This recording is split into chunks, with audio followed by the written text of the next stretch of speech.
Hello दोस्तों, स्वागत है आप सबका आपके अपने चैनल जीवन अर्थ। और आज की वीडियो का विषय है माता सती का जन्म और 51 शक्तिपीठ की उत्पत्ति कथा। और प्लीज आप वीडियो को लाइक, शेयर और चैनल को सब्सक्राइब जरूर करें ताकि हम आपके लिए नई ज्ञान की अनमोल सुविचार वाली वीडियो बनाते रहे। धन्यवाद। माता सती का जन्म और 51 शक्तिपीठ की उत्पत्ति कथा। आदि शक्ति माता जगदम्बा ने हिमालय पुत्री पार्वती के रूप में जन्म लेने से पहले पूर्वजन्म में दक्ष पुत्री सती के रूप में जन्म लेकर भगवान शिव को पति रूप में प्राप्त किया था। माता सती के जन्म के साथ ही 51 शक्तिपीठ के उत्पत्ति की कथा जुड़ी हुई है। आइए विस्तार से माता सती के जन्म और 51 शक्तिपीठों के उत्पत्ति की कथा जानते हैं। प्रजापति दक्ष की तपस्या और आदि शक्ति जगदम्बा का वरदान। एक बार की बात है, जगत की सृष्टि करने वाले ब्रह्मा जी ने दक्ष प्रजापति से कहा, पुत्र, मैं तुम्हारे कल्याण की एक बात बता रहा हूं, उसे ध्यानपूर्वक सुनो। साक्षात भगवान शिव ने परमा पूर्णा प्रकृति की आराधना की तथा उन्हें अपनी अर्धांगिनी बनाने के विचार से उनसे प्रार्थना की। आदि शक्ति जगदम्बा ने भगवान शिव की वह बात स्वीकार कर ली। आठ वे महेश्वरी कहीं न कहीं जन्म लेकर शिव को पति रूप में अवश्य प्राप्त करेंगी। वे प्रकृति तुम्हारी पुत्री के रूप में उत्पन्न होकर शंभु की भार्या होवे, इसके लिए तुम अति कठोर तपस्या के द्वारा भक्तिपूर्वक उनसे प्रार्थना करो। वे इस लोक में भाग्य से जिसकी पुत्री के रूप में उत्पन्न होंगी, उसका जीवन सफल हो जाएगा। दक्ष बोले, पिताजी, मैं आपकी आज्ञा से निश्चित रूप से वैसा ही प्रयत्न करूंगा जिससे वे साक्षात प्रकृति रूपा जगदम्बा मेरी पुत्री के रूप में जन्म लें। ब्रह्मा जी से आज्ञा लेकर दक्ष प्रजापति ने क्षीर सागर के तट पर जाकर माता जगदम्बा की प्रसन्नता के लिए 3000 वर्षों तक कठोर तपस्या की। दक्ष प्रजापति की तपस्या से प्रसन्न होकर माता जगदम्बा ने उन्हें दर्शन दिया और उनकी पुत्री के रूप में जन्म लेने का वरदान दिया।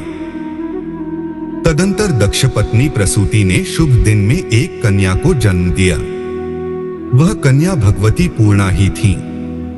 वह कन्या गौरवर्ण थी और उसकी आभा करोड़ों चंद्रमा के समान उज्ज्वल थी। उसके खिले हुए कमल के समान बड़े बड़े नेत्र थे और उसका मुख अत्यंत सुंदर था। उस कन्या को देखकर दक्ष अत्यंत प्रसन्न हुए और उसका नाम सती रखा। वह कन्या शुक्ल पक्ष के चंद्रमा की भांति दिन प्रतिदिन बढ़ने लगी। देवताओं द्वारा भगवान शिव से सती के साथ विवाह का अनुरोध। जब दक्ष पुत्री सती थोड़ी बड़ी हुई, तब पूर्व के व्रत के अनुसार भगवान शिव को पति रूप में प्राप्त करने के लिए उनकी प्रसन्नता के निमित्त शास्त्र वर्णित विभिन्न प्रकार के व्रतों द्वारा कठिन साधना करने लगी। वे कभी निराहार रहती, कभी रात्रि जागरण करती, कभी विशेष पूजा करती तो कभी नियमित जप में लगी रहती। इस प्रकार अपनी इच्छा से मानव रूप धारण करने वाली वे देवी दृढ़ता पूर्वक उत्तम व्रत का पालन करती थीं। वे भगवान शिव के ध्यान में निमग्न हो उस समय सिद्धावस्था में पहुंच गई। जीवन अर्थ थी। उनकी तपस्या से प्रसन्न और संतुष्ट होकर ब्रह्मा, विष्णु, सभी देवतागण और ऋषि मुनि एक साथ कैलाश पहुंचकर भगवान शिव की स्तुति की।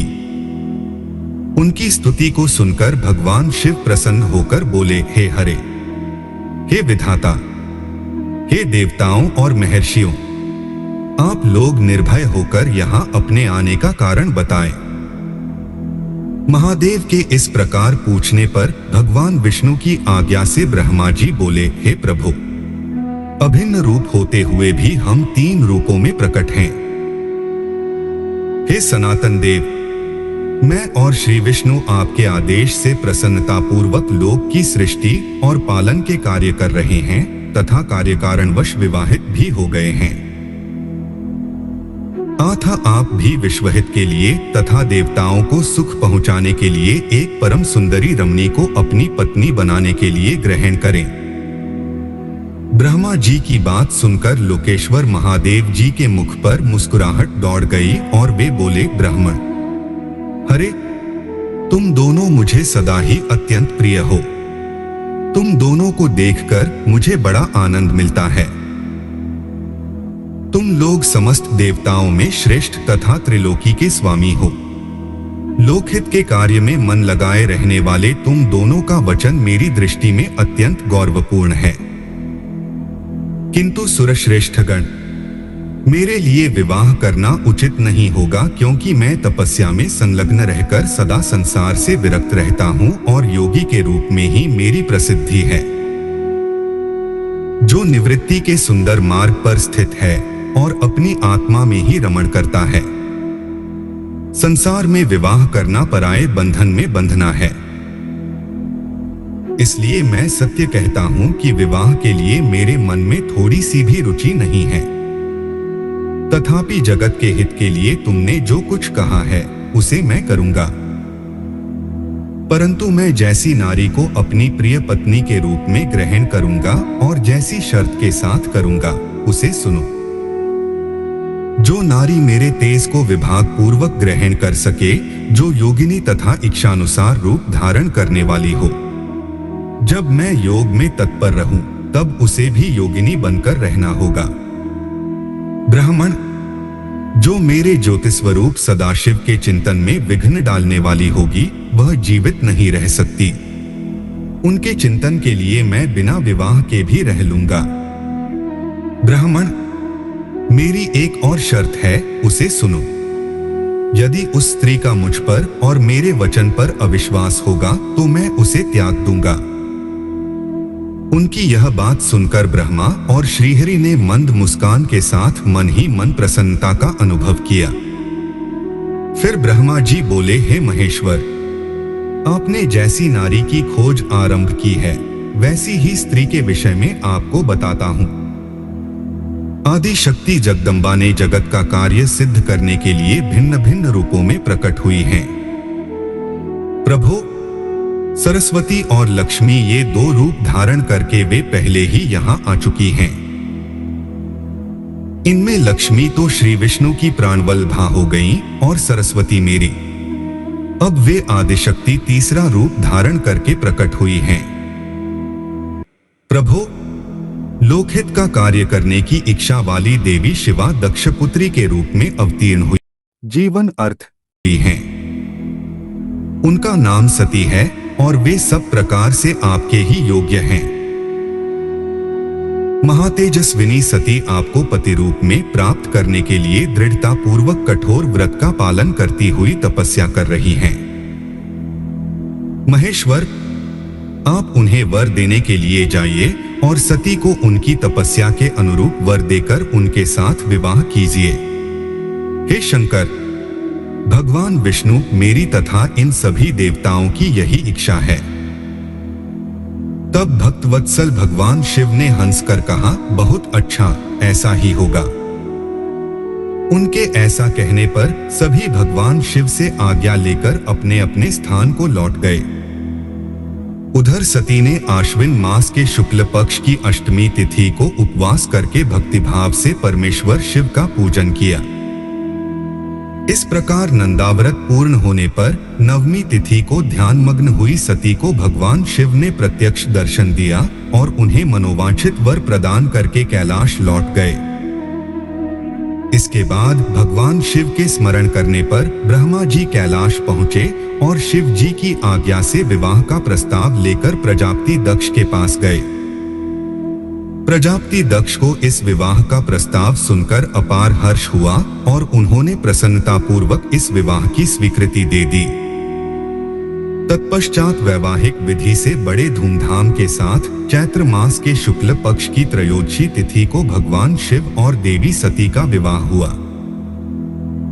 विवाह के बाद भगवान शिव प्रथमनो और अपनी पत्नी सती के साथ कैलाश आ गए और वहां आनंदित होकर दक्ष कन्या सती के साथ विहार करने लगे। माता सती के मन में संदेह उत्पन्न होना।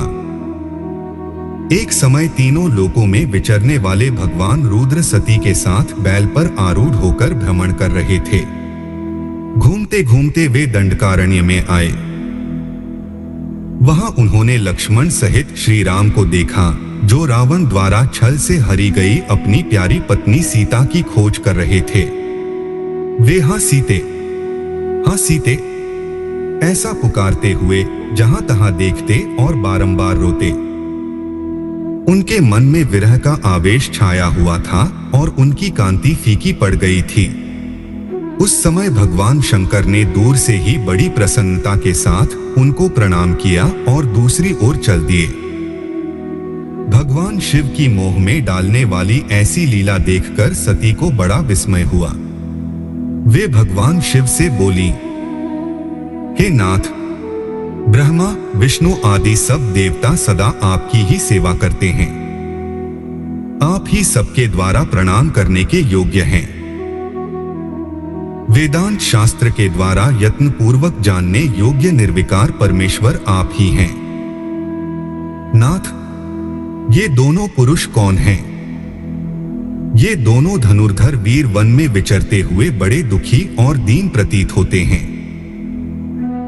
इनमें जो बड़े हैं उनकी अंगकांति नीलकमल के समान श्याम है।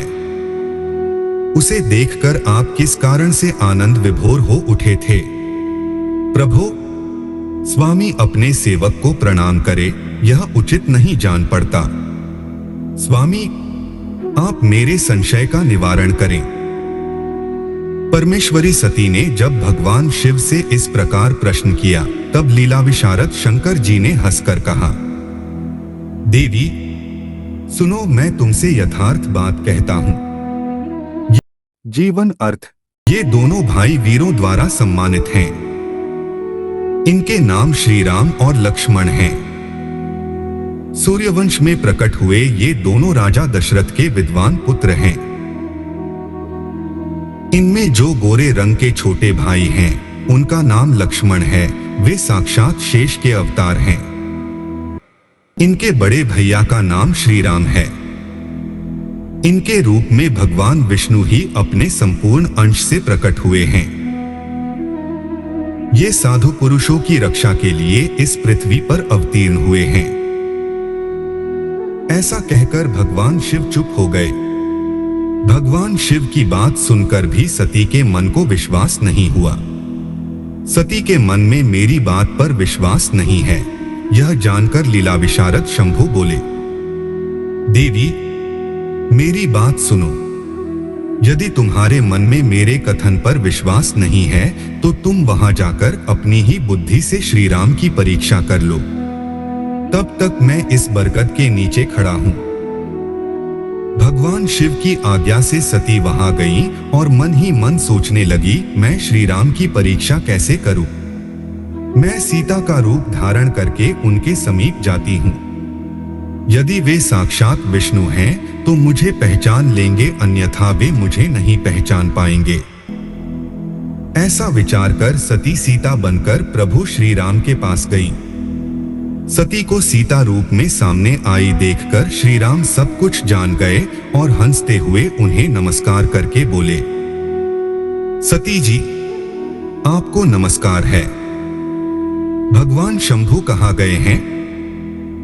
आप अकेली इस वन में क्यों आई हैं? देवी आपने अपना रूप त्याग कर यह नूतन रूप क्यों धारण किया है? मुझ पर कृपा करके इसका कारण बताइए। श्री रामचंद्र जी की यह बात सुनकर सती आश्चर्यचकित हो गईं। उस समय वे शिवजी की कही हुई बात का स्मरण करके बहुत लज्जित हुई। सती ने प्रभु श्री राम से वह सब बात बताई कि किस प्रकार भगवान शिव को प्रणाम करते देखकर उनके मन में संदेह उत्पन्न हो गया था और अपने संदेह के निवारण के लिए शिव जी की आज्ञा से श्री राम की परीक्षा लेने यहाँ चली आई। मन से संदेह मिट जाने पर माता सती उदास होकर शिवजी के पास लौटी। उनको भगवान शिव के वचनों पर विश्वास न करने का पश्चाताप होने लगा। वे शोक से व्याकुल और निस्तेज हो गई थीं। सती को दुखी देखकर भगवान हर ने उनका कुशल समाचार पूछा और प्रेम पूर्वक कहा, तुमने किस प्रकार परीक्षा ली? उनकी यह बात सुनकर सती मस्तक झुकाए उनके पास खड़ी हो गईं। भगवान महेश्वर ने ध्यान लगाकर सती का सारा चरित्र जान लिया और उन्हें मन से त्याग दिया, पर उन्होंने सती को पूर्व में किए हुए अपनी प्रतिज्ञा के विषय में कुछ नहीं बताया। इसके बाद वे दोनों कैलाश चले गए। दक्ष द्वारा भगवान शिव का तिरस्कार। एक समय समस्त ऋषि मुनि प्रयाग में एकत्र हुए और वहां एक विशाल यज्ञ हुआ। उस यज्ञ में ब्रह्मा जी, सनकादि ऋषिगण, नारद मुनि, देवता और ब्रह्मज्ञानी संत भी पधारे थे। वहां अनेक प्रकार के उत्सवों के साथ ज्ञान चर्चा और शास्त्रार्थ हो रहे थे। उसी समय देवी सती तथा प्रथमों के साथ भगवान शिव भी वहां आ पहुंचे। भगवान शिव को आया देख सभी जीवन अर्थ ने भक्तिभाव के साथ उनकी स्तुति की और उनको उचित आसन प्रदान किया। फिर शिव जी की आज्ञा पाकर सब लोग प्रसन्नता पूर्वक यथास्थान बैठ गए। इसी बीच प्रजापति दक्ष, जो बड़े तेजस्वी थे, अचानक घूमते हुए वहां आए और ब्रह्मा जी को प्रणाम करके उनकी आज्ञा लेकर वहां बैठ गए। दक्ष उन दिनों समस्त ब्रह्मांड के अधिपति बनाए गए थे, अतः सबके द्वारा सम्मानित थे। पर अपने इस गौरवपूर्ण पद को लेकर उनके मन में बड़ा अहंकार था, क्योंकि वे तत्वज्ञान से शून्य थे। उस समय देवर्षि नारद सहित सभी ने हाथ जोड़कर दक्ष का आदर सत्कार किया, पर जो सबके स्वामी और परमेश्वर हैं, उन महेश्वर ने उस समय दक्ष को मस्तक नहीं झुकाया। वे अपने आसन पर बैठे ही रह गए। महादेव जी को मस्तक न झुकाते देख ब्रह्मा जी के पुत्र प्रजापति दक्ष मन ही मन अप्रसन्न हो गए। उन्हें रुद्र पर क्रोध आ गया। वे ज्ञान शून्य तथा महान अहंकारी होने के कारण महाप्रभु रुद्र को क्रूर दृष्टि से देखकर सबको सुनाते हुए उच्च स्वर से कहने लगे। दक्ष ने कहा, ये सब देवता, असुर, श्रेष्ठ ब्राह्मण तथा ऋषि मुझे विशेष रूप से मस्तक झुकाते हैं, परंतु वह जो प्रेतों और पिशाचों से घिरा हुआ महामनस्वी बनकर बैठा है, वह दुष्ट मनुष्य के समान क्यों मुझे प्रणाम नहीं करता? यह भूतों और पिशाचों से सेवित हो मतवाला बना फिरता है और शास्त्रीय विधि की अवहेलना करके नीति मार्ग को सदा कलंकित किया करता है। इसके वेदोक्त कर्म लुप्त हो गए हैं, अतः मैं इसे शाप देने को उद्यत हुआ हूं। यह रुद्र चारों वर्णों से पृथक और कुरूप है। इसे यज्ञ से बहिष्कृत कर दिया जाए। यह श्मशान में निवास करने वाला तथा उत्तम कुल से हीन है, इसलिए यह देवताओं के साथ यज्ञ में भाग न पाए। दक्ष की बात सुनकर नंदी को बड़ा रोष हुआ और वे दक्ष को शाप देने के विचार से तुरंत इस प्रकार बोले। नंदीश्वर ने कहा, अरे महामूढ़, दुष्ट बुद्धि दक्ष, तूने मेरे स्वामी महेश्वर को यज्ञ से बहिष्कृत क्यों कर दिया? जिनके स्मरण मात्र से यज्ञ सफल और तीर्थ पवित्र हो जाते हैं, उन्हीं महादेव जी को तूने शाप कैसे दे दिया? हे ब्राह्मणों में अधम दक्ष, जिन्होंने इस जगत की सृष्टि की, जो इसका पालन करते हैं और अंत में जिनके द्वारा इसका संहार होगा, उन्हीं महेश्वर को तूने शाप कैसे दे दिया?